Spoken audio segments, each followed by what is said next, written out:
बहन को अगर मीरास में हक़ नहीं दिया है तो उसकी क़ुरबानी दुरुस्त नहीं होती।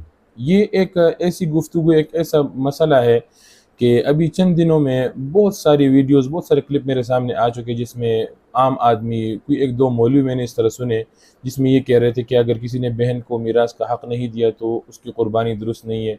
इसी तरह अगर ये किसी के साथ शरीक होता है तो उन सब की भी क़ुरबानी दुरुस्त नहीं होती। इसकी क्या हकीकत है? देखिए, दीन में हर एक अमल का हुक्म अलग अलग है, और हर एक हुक्म के लिए अगर वो अच्छा अमल है तो उसके लिए सवाब और बदला मुकर्रर है। अगर बुरा अमल है तो उसका नतीजा और उसका गुनाह वो अलग अलग है।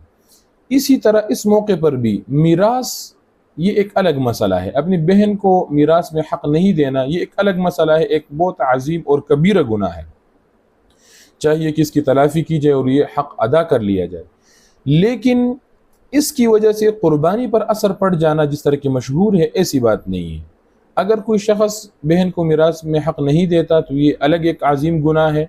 इसी तरह क़ुरबानी करना ये एक अलग अमल है। तो लोगों में जो बात मशहूर है ये गलत है कि अगर बहन को मीरास में हक़ नहीं दिया हो और ये शख़्स क़ुरबानी अदा कर रहा है तो उसकी क़ुरबानी दुरुस्त नहीं होती।